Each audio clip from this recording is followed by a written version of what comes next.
Hello नमस्कार माझ्या सर्व लाडक्या ताई आणि दादांना श्री स्वामी समर्थ।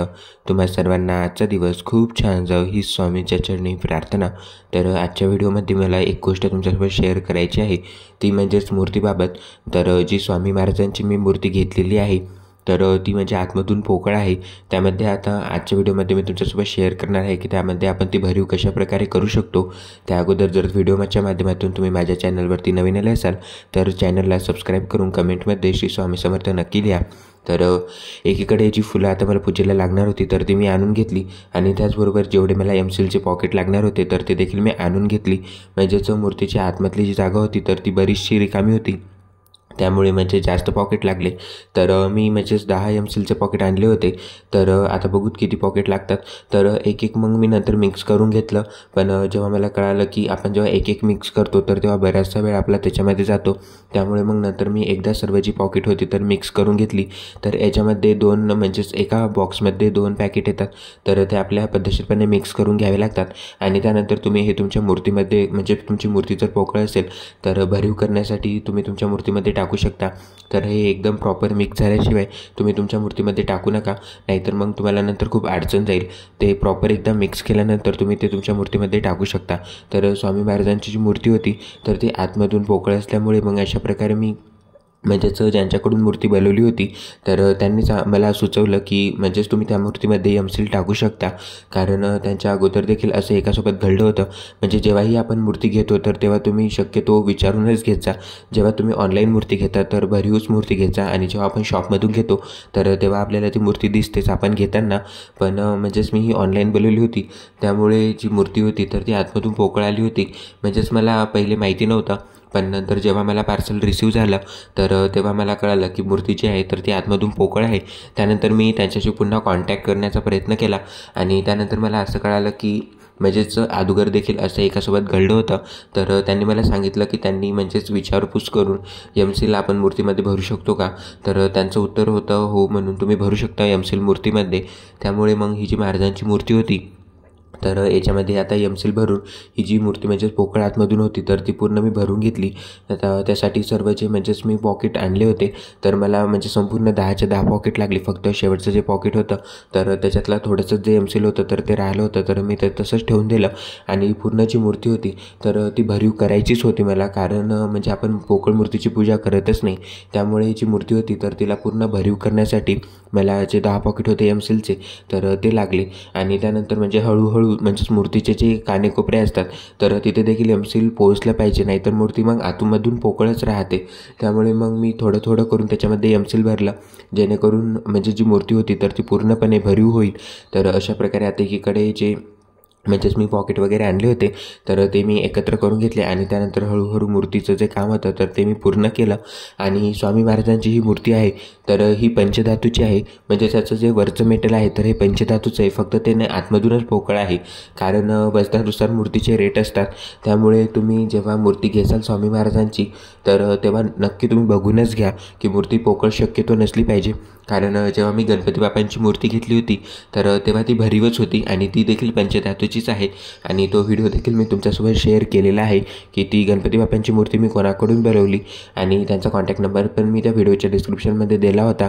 तर तुम्हाला तशी मूर्ती हवी असेल किंवा कोणतेही पूजेचे सामान तुम्हाला हवे असेल तर त्यांच्याशी तुम्ही कॉन्टॅक्ट करू शकता। आणि त्यांचं यूट्यूबवर देखील चॅनल आहे, बरंचसं सामान तुम्ही त्यांच्याकडून आतापर्यंत मागवलं देखील असेल, कारण त्यांचं जे यूट्यूबचं चॅनल आहे तर ते खूप मोठं आहे आणि त्यांची जी सेवा देण्याची पद्धत आहे तर ती देखील खूप छान आहे। आणि त्यांच्याकडूनच मी गळती देखील बनवली होती, जो महाराजांचा अभिषेक करतानाचा व्हिडिओ होता तर तो मी तुमच्यासोबत शेअर केला। तेव्हा जी गळती मी म्हणजेच अभिषेकासाठी यूज केली होती तर ती देखील मी त्यांच्याकडूनच बनवली होती। पण त्या गळतीचे जे स्क्रू असतात तर ते मला रिसीव झाले नाहीत, आणि त्यांना मी म्हटलं होतं मला नेक्स्ट जी ऑर्डर असेल माझी तर त्याच्यामध्ये मला द्या। पण जी ऑर्डर मी आता पुन्हा त्यांच्याकडून केली होती तर त्या ऑर्डरमध्ये देखील मला ते रिसीव झाले नाहीत। आता बघूत पुढे काय होते। तर जी गळती आहे तर ती पद्धतशीरपणे बसते, पण जेव्हा आपण तिला स्क्रू लावतो तर तेव्हा म्हणजेच एका जागी ती राहते। तर आता बघूत म्हणजे स्वामींच्या मनामध्ये अजून काय आहे। तर अशा प्रकारे जसं जसं मला ते लागत होते तर तसेच मी ते फोडत होतो एमसीलचे पॅकेट, कारण आपण ते एकदा जर फोडून ठेवले आणि ते म्हणजे त्याला जशी हवा लागते तर तसेच ते कडक होतात। त्यामुळे मग मी जशी मला लागले तर तसेच मी ते फोडून घेतले आणि त्यानंतर जी महाराजांची मूर्ती होती तर ती पूर्ण म्हणजेच भरीव करून घेतली. आणि जेव्हा तुम्ही हे मिक्स करता ते तुम्ही प्रॉपर मिक्स करा, नाहीतर म्हणजेच ते तसंच राहतं किंवा ते प्रॉपर जर मिक्स झालं नाही तर ते त्याचं जे काम आहे तर ते नीटपणे करत नाही. त्यामुळे तुम्ही अशा प्रकारे पद्धतशीरपणे ते मिक्स करून घ्या आणि त्यानंतरच तुम्ही तुमच्या मूर्तीमध्ये ते भरा.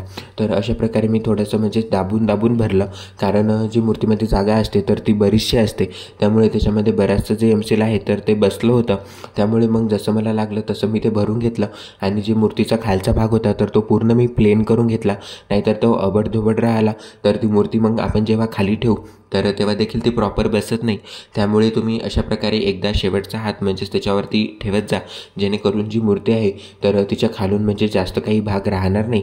तर अशा प्रकारे स्वामी महाराजांची जी मूर्ती होती तर ती आता पूर्णपणे मी भरून घेतली आणि जो काही एमसीलचा भाग उरला होता तर तो मी ठेवून दिल्यानंतर म्हणजेच आपल्यालाच कामी पडते त्यासाठी. तर अशा प्रकारे स्वामी महाराजांची तुम्ही मूर्ती बघू शकता. तर ही पूर्ण खालचा भरीव भाग भरल्यामुळे मूर्तीचं जे वजन आहे तर ते खूप जड झालं होतं. म्हणजेच आपल्याला वजनावरूनच कळते मूर्ती ही भरीव आहे का नाही. यानंतर जे मूर्तीचं काम होतं तर ते मी पूर्ण करून घेतलं आणि जी मूर्ती होती तर तिला सुकण्यासाठी टाईम लागतो. म्हणजेच जेव्हा आपण त्याच्यामध्ये एमसील भरतो तर तेव्हा त्याला देखील म्हणजे प्रॉपर त्याचा शेप मेंटेन करण्यासाठी त्याला थोडासा वेळ लागतो. त्यामुळे जी महाराजांची मूर्ती होती तर तिला मी अभिषेक करून नाही घेतला, पण जी गणपती बाप्पांची मूर्ती होती माझ्याकडे तर तिला माझा रोजचा म्हणजे नित्यनेमी मी अभिषेक करत असतो त्या मूर्तीवर गणपती बाप्पांच्या, तर तो देखील मी करून घेतला. आणि त्यानंतर जी फुलं अर्पण करायची होती तर ती देखील मी अर्पण करून घेतली. आणि जसं की तुम्हाला मी सांगतो प्रत्येक व्हिडिओमध्ये की आता पावसाळ्याचे दिवस चालू झाले आहेत, तर जी फुलांची झाडं वगैरे असतात तर तिथे म्हणजेच जे साप वगैरे असतात तर ते थंड जागी असतात. त्यामुळे तुम्ही पद्धतशीरपणे जी फुलं असतात तर ती तोडत जा.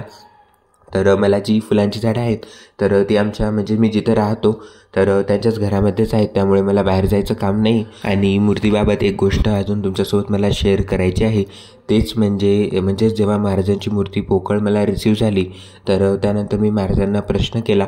म्हणजेच आपण महाराजांना प्रश्न करतो, म्हणजेच 2 चिठ्ठ्या आपण एकसारख्या करायच्या, एका चिठ्ठीमध्ये हो लिहायचा आणि दुसऱ्या चिठ्ठीमध्ये नाही लिहायचा.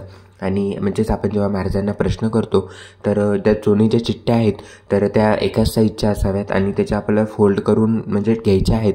आणि त्यानंतर जेव्हा म्हणजेच मी संध्याकाळी मला ही मूर्ती रिसीव झाली आणि त्यानंतर जो महाराजांचा फोटो आहे माझ्याकडे तर त्यासमोर मी बसलो आणि दिवा अगरबत्ती मी प्रज्वलित करून घेतली आणि त्यानंतर जी काही सेवा म्हणजेच होती महाराजांची एक माळ जप करून घेतली आणि त्यानंतर महाराजांची मी आरती करून घेतली. यानंतर मग महाराजांना जो मला प्रश्न विचारायचा होता तर तो मी महाराजांना विचारला आणि दोन्ही चिठ्ठ्या म्हणजे हातामध्ये घेऊन त्या पूर्ण मिक्स केल्या आणि त्यानंतर महाराजांच्या फोटोच्या समोर मी टाकल्या. तर त्याच्यातली जी एक चिठ्ठी होती तर ती महाराजांच्या म्हणजेच पायाजवळ पडली. तर ती चिठ्ठी नंतर मी उचलली आणि त्यामध्ये म्हणजेच महाराजांना मी प्रश्न केला होता, महाराज मी तुमच्या मूर्तीची पूजा करू का नको करू. तर महाराजांचं जे उत्तर होतं तर ते हो आलं होतं. त्यामुळे मग जे मूर्ती होती तर त्यांना मी पुन्हा कॉन्टॅक्ट केला ज्यांच्याकडून मी मूर्ती बनवली होती आणि त्यानंतर मग त्यांनी मला हा उपाय दिला की जी पोकळ मूर्ती आहे तर त्यामध्ये तुम्ही एमसील भरू शकता. त्यामुळे मग जे एमसील होतं तर ते मी भरलं आणि जी महाराजांची मूर्ती होती ती खरंच खूपच छान आहे.